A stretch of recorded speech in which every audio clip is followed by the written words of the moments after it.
दोस्तों नमस्कार। आपकी बात आशीष के साथ के इस नए एपिसोड में आपका स्वागत है। दो चीज़ें जो बहुत ही चर्चा का विषय पिछले 2 दिनों से भारत देश में बनी हुई हैं। चाइना को लेकर के तमाम तरह के स्टेटमेंट कांग्रेस और बीजेपी के बड़े बड़े नेताओं के अलग अलग आया ही करते हैं।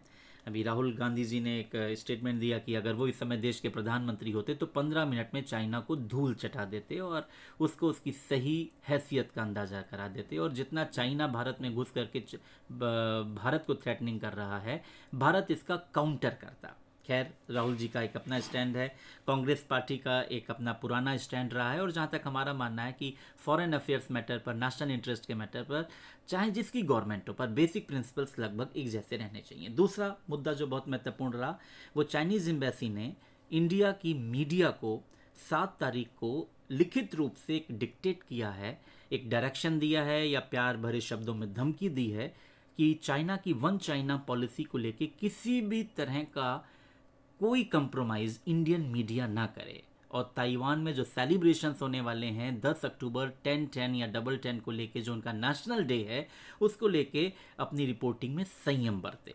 जिस तरह की भाषा का प्रयोग चाइनीज़ एम्बेसी ने किया है, हमें नहीं लगता है कि जो भी फॉरेन अफेयर्स को या फॉरेन रिलेशन को जो भी मीडिया कवर करती होगी, किसी एम्बेसी ने दूसरे देश में दूसरे देश की वाइब्रेंट डेमोक्रेटिक मीडिया को, वाइब्रेंट डेमोक्रेसी, दुनिया का जो सबसे बड़ा जीवंत लोकतंत्र है भारत देश जैसा देश, यानी किसी भी देश में उसकी मीडिया को कंट्रोल करने की, सेंसरशिप करने की कोशिश की होगी।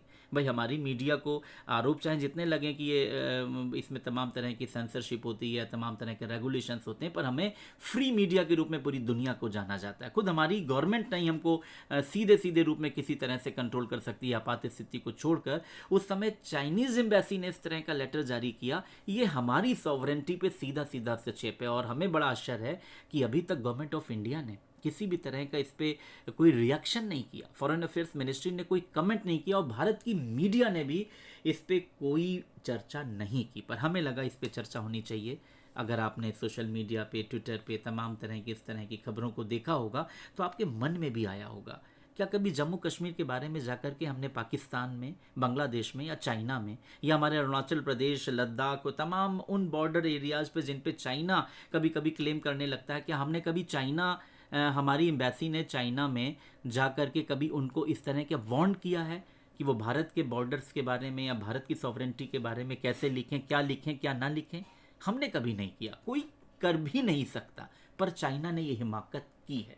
इस पर चर्चा होनी ज़रूरी थी। जहाँ तक ताइवान को हम लोग जानते हैं, बहुत दुखती रग है चीन की, क्योंकि ताइवान को जो अपने आप को 1950 से हमेशा स्वतंत्र राष्ट्र मानता रहा है, और उसको दुनिया ने एक तरह की मान्यता शुरुआत में दी भी, क्योंकि वो जो ताइवान में इस समय रिपब्लिक ऑफ चाइना गवर्नमेंट है, ये पहली Republic form of government Asia continent में थी 1911 में, जिसने चिंग डायनेस्टी में 268 पुराने यानी 3 सदियों पुराने शासन को, साम्राज्य को अपनी क्रांति से समाप्त किया था। उनके ताबूत में आखिरी कील ठोकी थी, जिसमें से मंगल पांडे और तमाम क्रांतिकारी यहाँ की 1857 की क्रांति के जनक माने जाते हैं। डॉक्टर सन यात सेंग और तमाम इस तरह के लीडर्स जो हैं वो जनक माने गए थे रिपब्लिक ऑफ चाइना गवर्नमेंट के फॉर्मेशन के। पर जिस तरह के सिविल वॉर हुआ 1944 से 49 के बीच में चाइना में, और जो रिपब्लिक ऑफ चाइना गवर्नमेंट थी वो एक निर्वासित सरकार के रूप में ताइवान से गवर्न होने लगी। ताइवान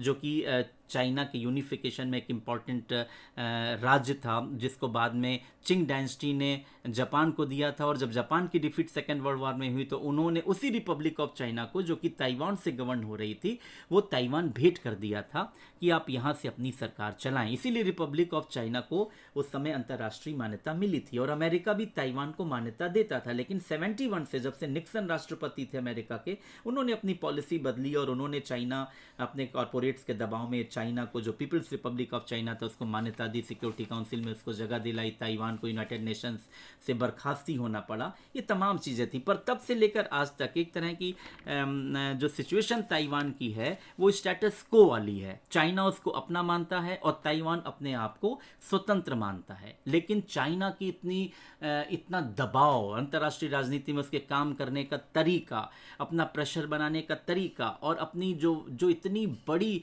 जो उसकी जनसंख्या शक्ति है, जो उसकी एक इकोनॉमिक पावर है, जो देंग जियाओपिंग के बाद से और हम कहेंगे शी जिनपिंग के समय तक इस समय सुप्रीम पे है और अमेरिका तक को चाइना चुनौती दे रहा है, तो कोई ऐसा देश नहीं है। जब अमेरिका भी एक बार सोचता है चाइना से कुछ कहते समय तो दूसरे देशों की क्या हैसियत होगी। तो ऐसे में चाइनीज एम्बेसी का इंडिया में इस तरह की थ्रेटनिंग करना, ये अब एक सवाल पैदा होता है कि इसमें गवर्नमेंट ऑफ इंडिया का क्या रिस्पॉन्स होता है। क्या इस तरह की भारत की एक वाइब्रेंट डेमोक्रेसी जो दुनिया का सबसे बड़ा लोकतंत्र है, क्या उसको इस तरह से चाइनीज एम्बेसी क्या थ्रेट कर सकती है? क्या दुनिया के सबसे बड़े लोकतंत्र की मीडिया को क्या डराया जा सकता है? क्या इस तरह की सेंसरशिप लगाने की कोशिश कोई दूसरा देश हमारे देश में आके कर सकता है? अगर चाइना यही स्टैंड हमसे चाहता है तो चाइना हमारे जो डिस्प्यूटेड मैटर्स है, जो हमारे इंटीग्रल पार्ट हैं, जो हमारे नेशनल इंटरेस्ट हैं, जैसे जम्मू कश्मीर का मुद्दा है या बॉर्डर डिस्प्यूट जो चाइना के साथ हैं, उसमें क्या अपनी मीडिया को वो किसी तरह का डिक्टेशन देने की कोशिश करेगा कि किस तरह की रिपोर्टिंग की जाए? ये निश्चित रूप से अंतर्राष्ट्रीय राजनीति में ये पहला वाकया है जिस पे चर्चा होनी ज़रूरी है और निश्चित रूप से हम देखेंगे कि इसमें जो भारत की मीडिया है उसका क्या रिस्पॉन्स। अभी तक किसी चैनल में ऐसी न्यूज़ चलती नहीं दिखाएगी कि चाइनीज़ एम्बेसी ने इस तरह की थ्रेटनिंग की है। क्या भारत की मीडिया डर जाएगी?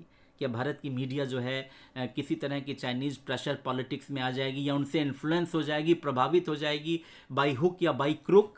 क्योंकि चाइना हर तरह से डील करना जानता है और ताइवान को लेकर के भारत की मीडिया उनके नेशनल डे को लेकर क्या, उनके सेलिब्रेशंस को लेकर क्या कोई चीज़ नहीं दिखाएगी? मैं समझता हूँ ये बहुत ही बेहतर समय है जब एक फिटेड रिप्लाई भारत की मीडिया को देना चाहिए। इस समय जनमत भी चाहता है कि हम चाइना को एक अच्छा रिस्पांस दें।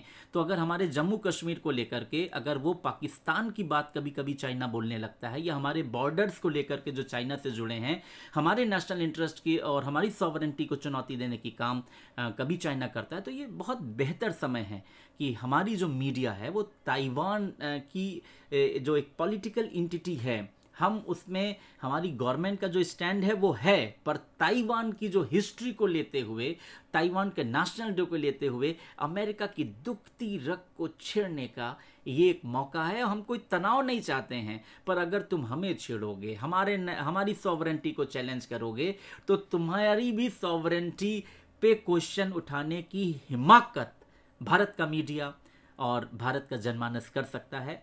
तो मैं समझता हूँ जहाँ तक राहुल गांधी जी के स्टेटमेंट की बात है, तो फिर से मैं कहना चाहूँगा कि ये ऐसे समय स्टेटमेंट आया है जबकि हमें इस तरह के मुद्दों पे बहुत ही सोच विचार के बात करनी चाहिए, क्योंकि इसमें बेसिक प्रिंसिपल सभी गवर्नमेंट के लगभग एक जैसे रहते हैं, चाहे कांग्रेस की सरकार हो, तीसरे मोर्चे की सरकार हो या भाजपा की सरकार हो। इसीलिए हमें इस तरह के पॉपुलिस्ट स्टेटमेंट से बचने की कोशिश करनी चाहिए और एक गंभीर बात करनी चाहिए। और चाइनीज़ एम्बेसी ने जो हिमाकत की है उसमें हमारी सरकार को बेहतर जवाब देना चाहिए। सरकार जवाब देना दे, मीडिया के पास मौका है, देखते हैं मीडिया क्या करती है। आज की बात आपके आशीष के साथ के एपिसोड में बस इतना ही। नमस्कार।